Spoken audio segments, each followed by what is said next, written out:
Thank you so much. Let's give them a round of applause again. That was a beautiful rendition. Thank you for your beautiful poetry too, as well, in the words. So I want you to imagine something. You're going to take a new job, okay? And this job is for an organization that's been around for a number of decades. But there's only been 2 people that had this job before you, and now it's you. And the last person was there for like 23, 24 years. And you're thinking, how is this going to work out, you know, after all these years that this is the new kid on the block, so to speak. And Jacksonville was very fortunate to find this person. And Isaiah Oliver is serving as the 3rd president of the Community Foundation of Northeast Florida. It's Florida's oldest and largest community foundation, and it works to stimulate philanthropy to build a better community. In this role, he oversees an experienced staff of 30 people managing more than $650 million in assets, and they distribute more than $69 million in grants last year in 2023. Locally, he's a member of the Jacksonville Civic Council and the Jacksonville Chamber of Commerce Trustees. And then prior to coming to Jacksonville, he served as the CEO of the Community Foundation of Flint, Michigan, a top 100 community foundation, which was established in 1988 with peak assets of almost $300 million. In Flint, Isaiah played critical roles in confronting the drinking water crisis that you remember and protecting the community during COVID. Isaiah earned his Bachelor of Applied Arts from the Central Michigan University. He currently serves on his alma mater's Board of Trustees, and he's a member of Gamma Delta Boule of Sigma Pi Phi fraternity. And him and his wife, Shay, their 4 children, of whom Carrington is here today, are making Jacksonville their new home. So Oliver, please come up. Thank you.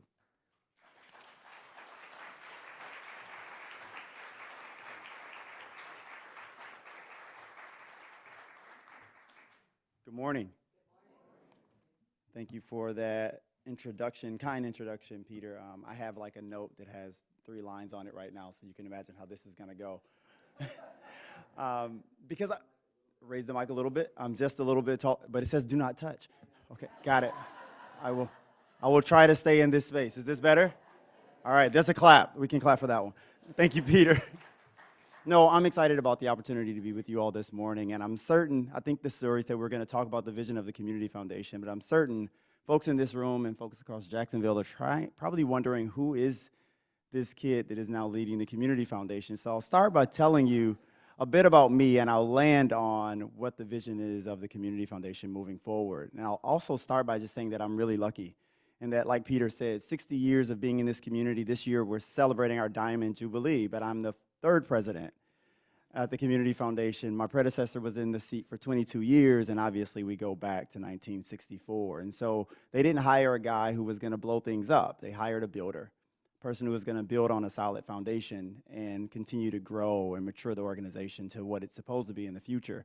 So I'm excited not only about this work, but the opportunity to be with you all. And I'll start by just referencing a story from the New Testament of the Bible. This story is anchored in, if everybody knows Paul, and Paul spent a lot of time going evangelizing in a lot of spaces. And if you remember, there was one point where he was in Corinth for 1.5 years, and then he left Corinth, and there was lots happening in Corinth because they tended to lose their way, right? They were focused on doing good and making community a better place, but they lost their way a bit.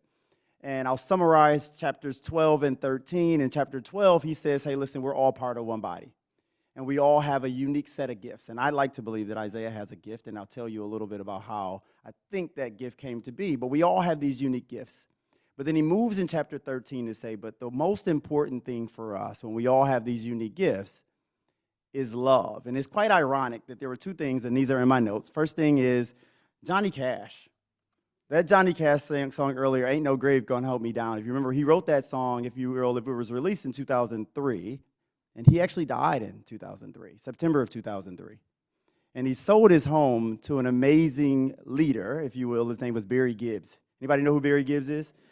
See, I'm not supposed to know who Barry Gibbs is, but I know who Barry Gibbs is. But nonetheless, the other ironic thing was there was another song number 6 said, "Just as long as I have breath." So he wrote that song in 2003. He died in 2003. But he said, this song says, "Just as long as I have breath." And it says, "Life and truth, I did well. But love, I did well. I did best."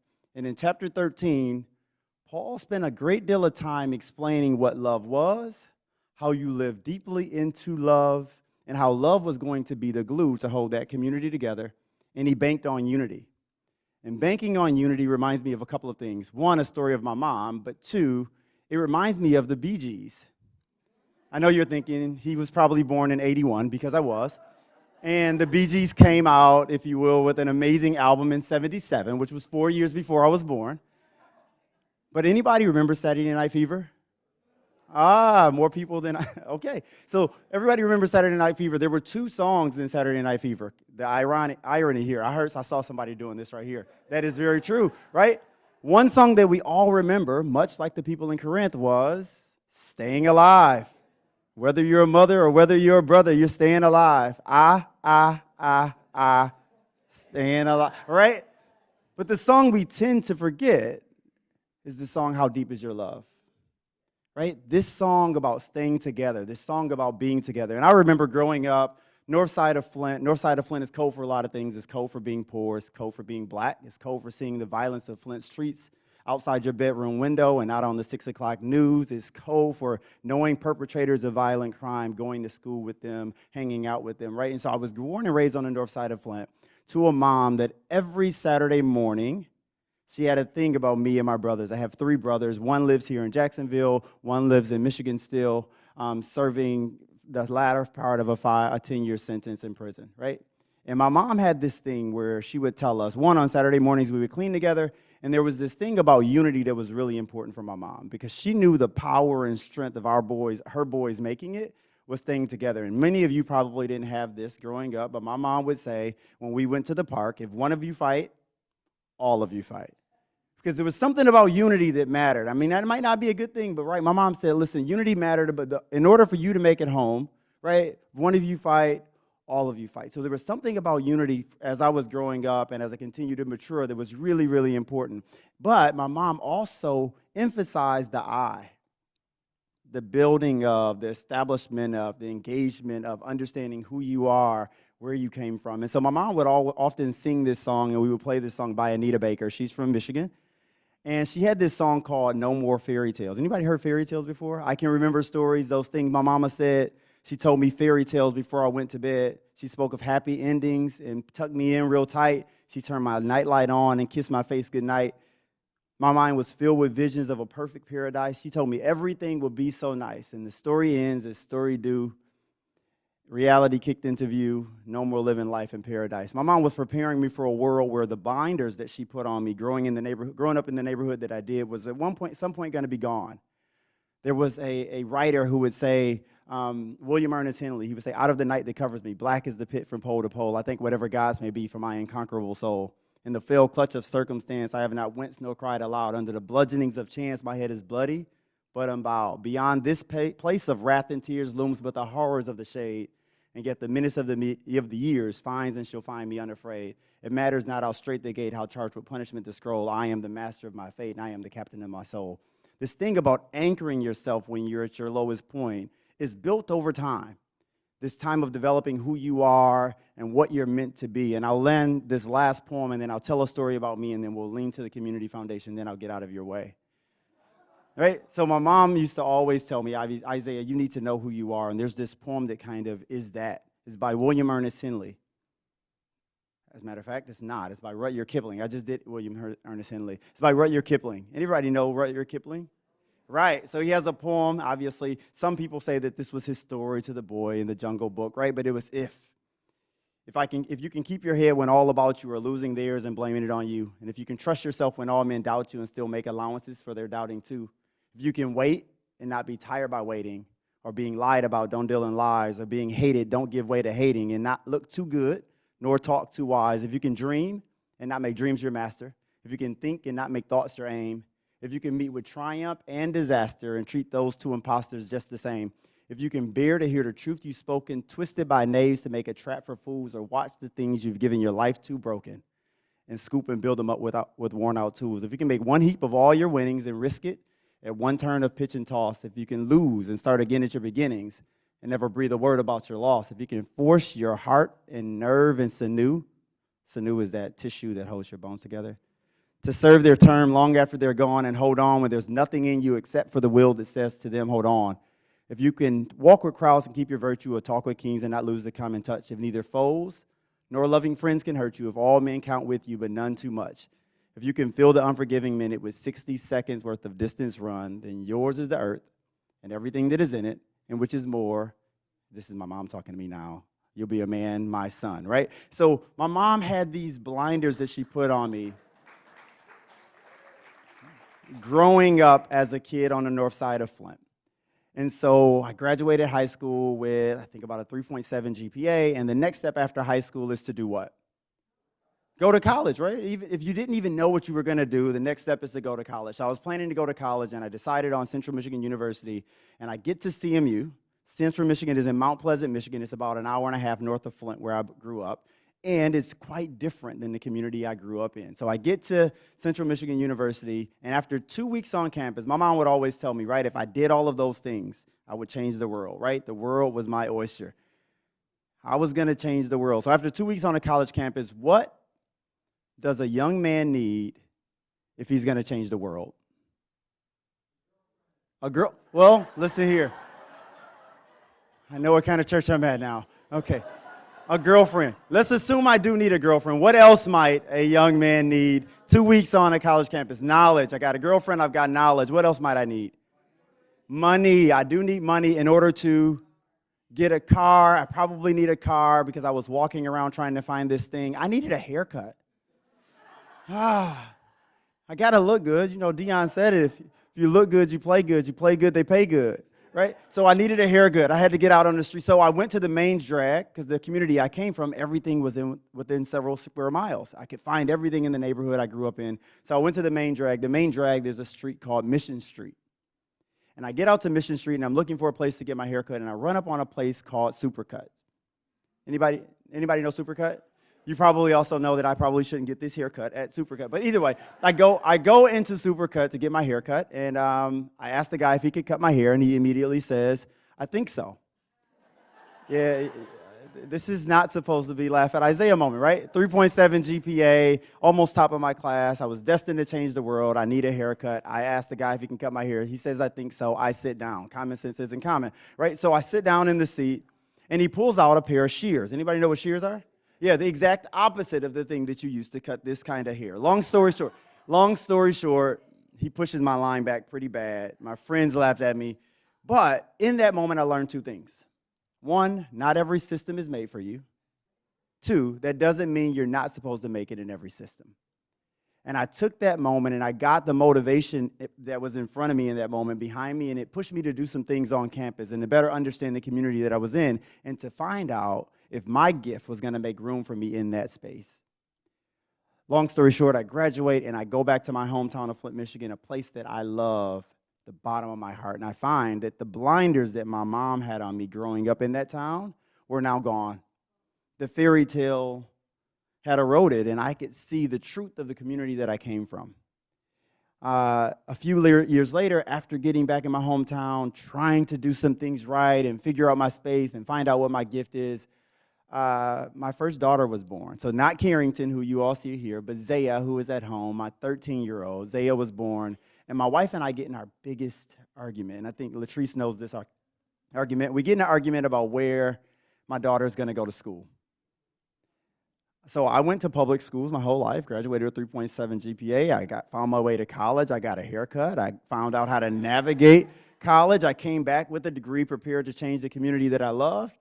Why wasn't public schools the option? And my wife went to parochial schools from 1st through 8th grade, and then 9th through 12th grade, she went to public school. So she said, this is the way to make this work. So she said, you got 4 years. to make this right. So I made a decision to run for school board, right? Because I have 4 years, and obviously this guy who's going to change the world believes he's going to change the world through his actions, and singular, right? Back to this full point of unity at the beginning, this idea of going out and figuring out who you are. I ran for school board, and I won. I served as president of the school board, and at the height of my time as school board president, a water crisis breaks out. I didn't close that other story because my wife always wins. Long story short, my daughter turns 4. She goes to parochial school, so you can leave that where it is. Leave that in the past. But I did learn in that moment that I had 2 responsibilities as a parent and as a citizen. And I can control the things that happen within the 4 walls of my home, but I had to do some things to prepare the world for my kiddos. So a water crisis happens in my hometown. You probably know the story. 100,000 residents, 10,000 kids, 10,000 seniors are exposed to lead and toxins in their drinking water.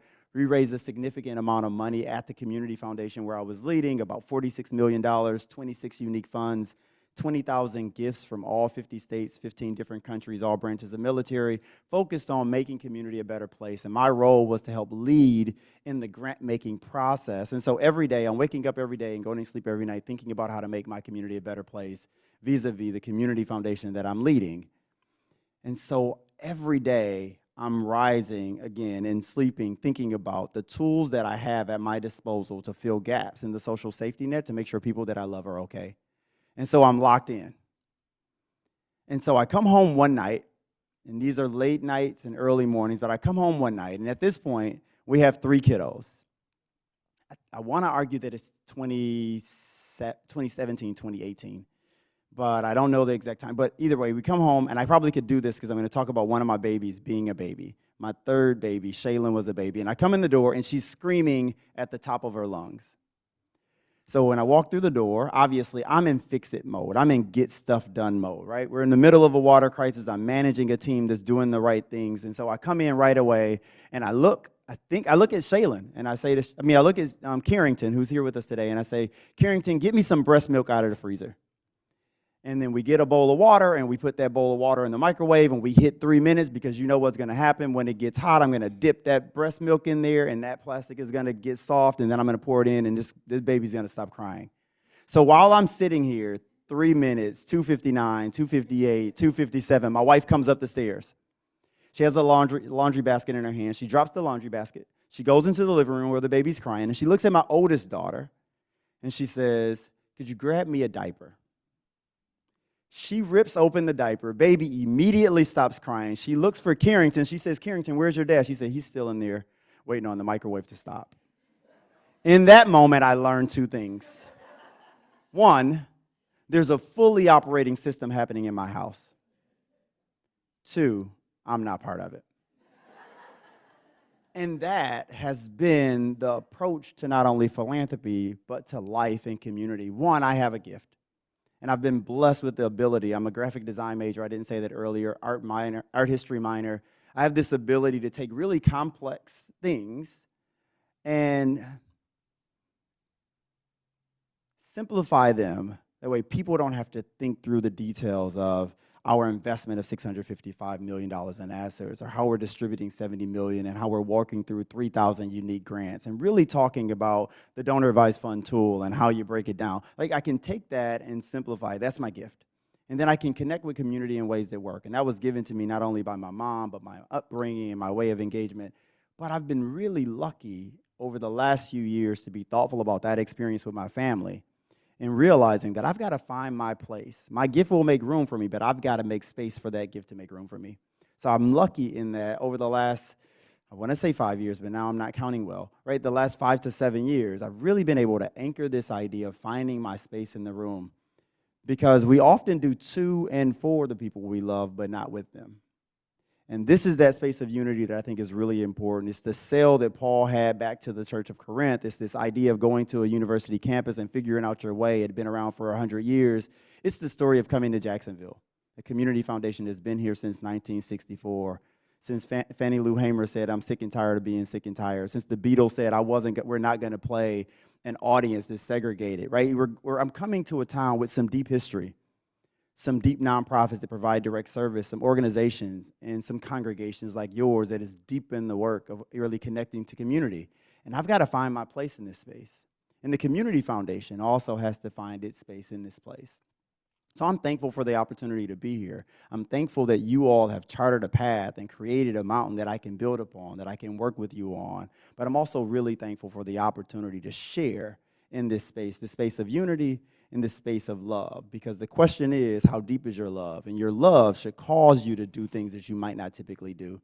Faith without hope is dead.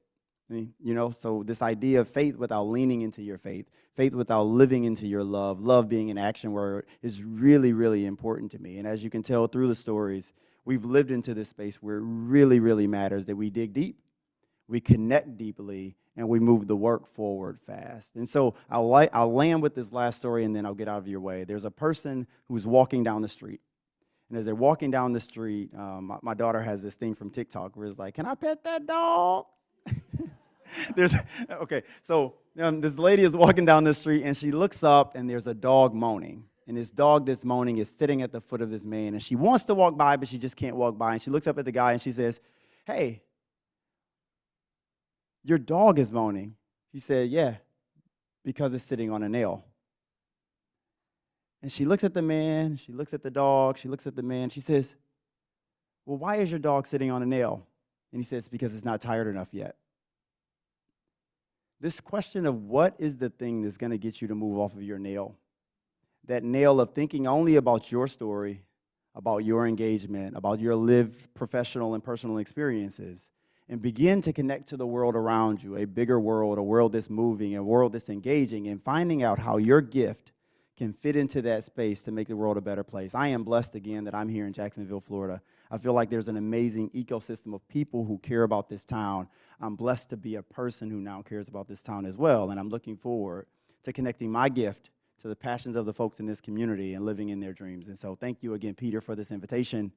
I am going to give you all the rest of the floor, but I thank you all for hearing me.